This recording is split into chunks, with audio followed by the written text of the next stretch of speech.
pasca mencuci tangan dan mengeringkan dengan handuk. Baik, selanjutnya kita menyiapkan oksitosin. Pertama kita perlu memotek terlebih dahulu. Oksitosin kita potek, dibiarkan terbuka, kemudian kita bisa membuka suntikan secara steril. Oke, kita buka. Kemudian selanjutnya kita bisa memakai sarung tangan, misalkan tangan kanan terlebih dahulu. Oke.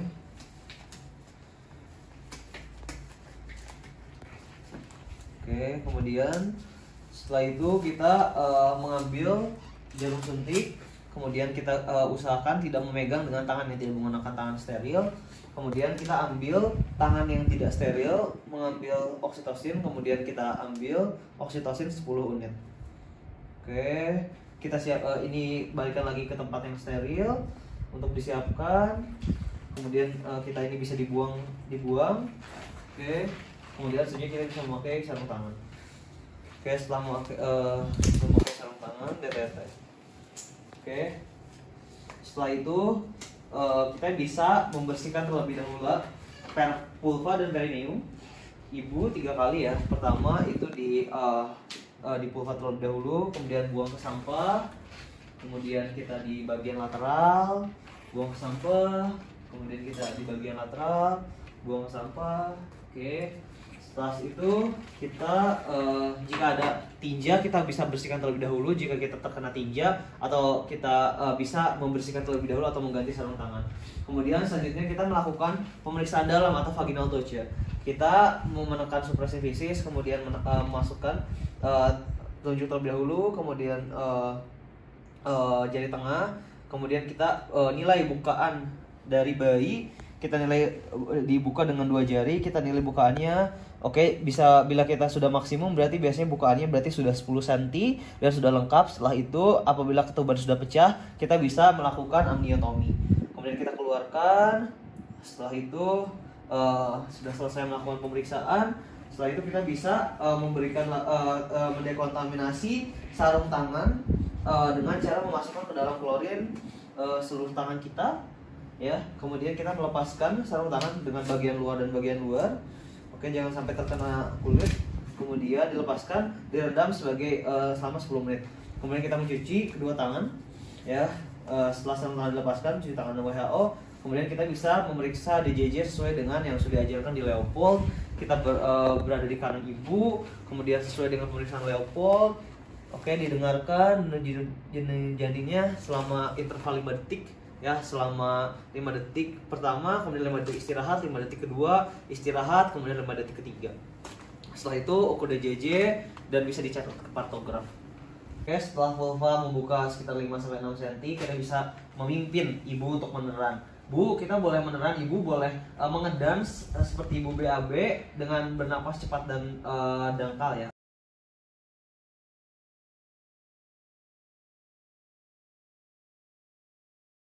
Kita menyiapkan pertolongan persalinan. Pertama, jika vulva sudah membuka sekitar 5-6 cm, kita bisa meletakkan handuk pada bagian atas perut ibu. Ya, letakkan di sini. Kemudian kita bisa meletakkan di sepertiga di bawah bokong, ya, untuk menahan nanti perineum. Oke, ini di bagian bawah bokong dari ibu. Oke. Setelah itu kita bisa membuka partuset, memeriksa kelengkapan partuset, apakah sudah lengkap atau tidak. Oke, sudah lengkap, oksitosin sudah lengkap. Selanjutnya kita melakukan memakai sarung tangan DTT.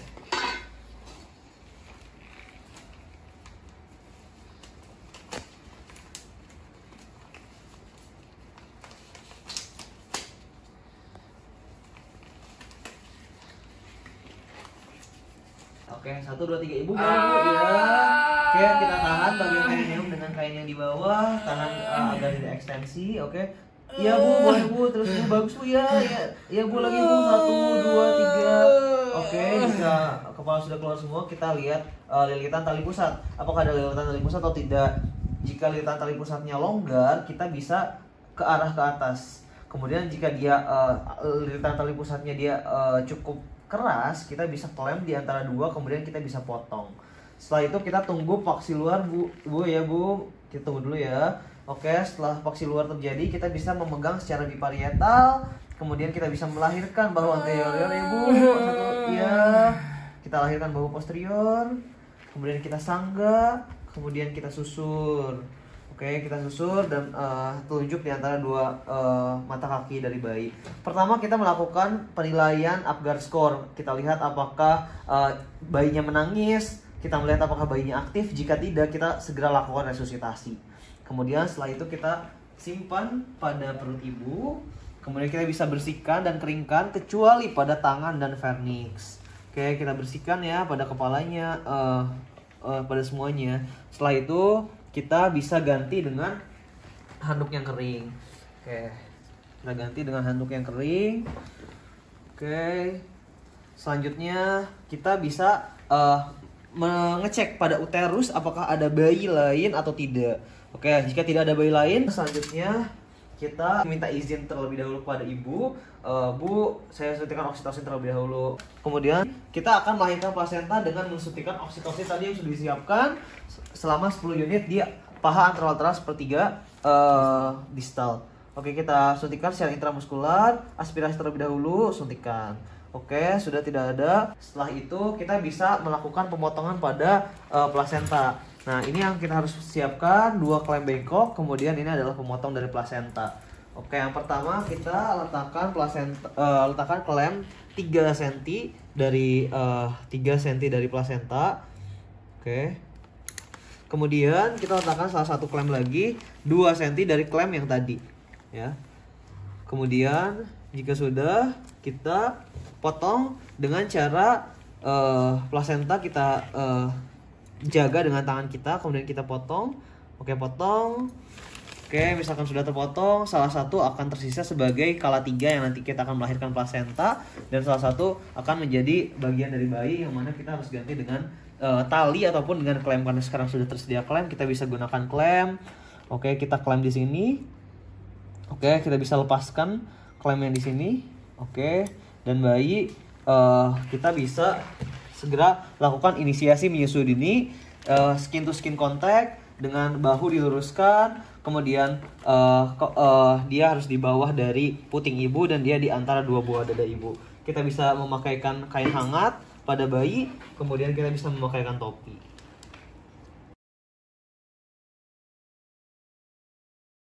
Oke, sekarang kala 3 pertama kita menjadikan dulu oksitosin 10 international unit. Bu, saya akan melakukan penyuntikan oksitosin ya Bu, 10 unit di paha distal lateral ibu, sepertiga distal secara intramuskular. Oke, kita suntikan, set. Kemudian kita aspirasi terlebih dahulu. Oke, tidak ada darah, kita suntikan. Oke, setelah itu kita memindahkan klem tadi sekitar 5 sampai 10 cm ya di atas vulva ya. Oke, selanjutnya setelah itu kita bisa melakukan peregangan secara dorsokranial. Ini di suprasimfisis, ini pemegangannya secara seperti ini ya teman-teman. Oke, boleh ditunggu kontraksi selama 30-40 detik. Bu, boleh meneran Bu? Ya. Oke, jika sudah panjang seperti ini, kita bisa pindahkan. Cara memindahkannya, kita boleh tekan terlebih dahulu agar darahnya tidak muncrat. Kemudian kita pindahkan klem. Oke, kita pindahkan klem. Oke, kita lakukan dorsokranial lagi, Bu. Boleh Bu? Meneran lagi Bu? Ya. Oke, namun jika misalkan plasenta tidak lahir dalam 15 menit, kita bisa menyuntikkan oksitosin 10 unit ulangan, kemudian kita melakukan kateterisasi jika kandung kemihnya penuh, kemudian kita bisa menyiapkan rujukan terlebih dahulu kepada keluarganya, kemudian kita lakukan peregangan selama 15 menit. Jika tidak terjadi lahir plasenta dalam 30 menit, kita harus rujuk, dan jika ada perdarahan kita harus melakukan manual plasenta. Oke, kita lanjutkan terlebih dahulu, kita pindahkan terlebih dahulu. Oke, kita pindahkan terlebih dahulu klemnya 5-10 cm. Oke, jika sudah lahir, pertama kita akan memilin plasenta. Oke, kita akan pilin agar tidak robek, karena kita harus pastikan plasenta ini lengkap. Kita pilin, jangan ditarik tapi kita pilin saja. Oke, setelah lengkap semua dipilin, oke, kita bisa letakkan pada tempatnya. Setelah itu kita bisa periksa apakah ada laserasi atau tidak. Kemudian kita hal selanjutnya kita melakukan masase uterus. Kita letakkan telapak tangan. Oke, kita masase uterus. Oke, secara melingkar. Oke, kita masase uterus. Jika kontraksinya sudah baik, akan terasa pundusnya keras seperti batu. Oke, selanjutnya kita bisa menilai perdarahan. Pertama kita bisa menilai plasenta. Dicek dulu apakah kotiledonnya lengkap atau tidak. Jika ada yang tertinggal, kita bisa melakukan eksplorasi dengan sarung tangan. Kita masuk ke dalam, kita eksplorasi plasenta apakah masih ada yang tertinggal atau tidak.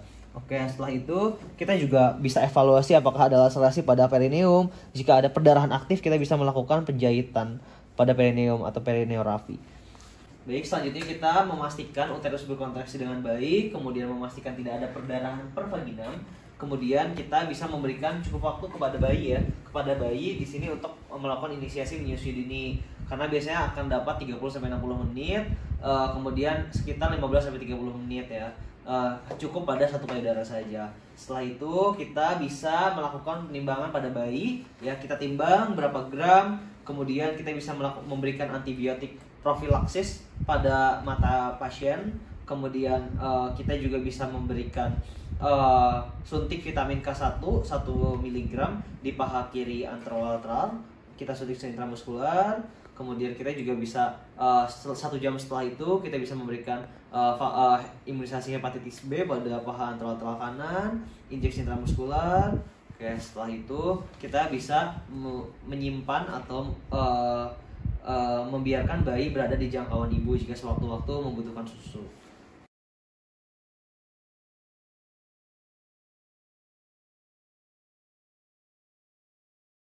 Ya, terakhir kita bisa merapikan alatnya. Pertama kita bisa merendam semua alat yang telah digunakan kepada larutan klorin 0,5%. Oke, kita masukkan klorin juga semuanya kepada larutan klorin. Kemudian kita membuang bahan-bahan yang terkontaminasi ke tempat sampah yang sesuai. Jika yang terkena duh ibu ataupun sekret, kita bisa buang kepada medical waste yang berwarna putih. Oke, kita masukkan. Setelah itu kita bisa pastikan membersihkan ibu dengan cairan DTT. Kita bisa ambil klem ataupun kapas, dibersihkan badan ibu. Kemudian setelah itu kita bisa memastikan ibu merasa nyaman ya, dengan bisa memberikan ASI ataupun memberikan makanan kepada ibu. Setelah itu kita bisa mendekontaminasi ini semuanya tempat bersalin dengan cairan klorin 0,5%. Kemudian tadi sarung tangan kita bisa masukkan ke dalam 0,5%, rendam selama 10 menit. Setelah itu kita bisa melakukan cuci tangan ya, cuci tangan 6 langkah sesuai dengan WHO. Kemudian kita bisa melakukan mengeringkan dengan handuk. Setelah itu kita bisa mengisi pantograf ya teman-teman sejak kala 2 sehingga tadi bisa lahir.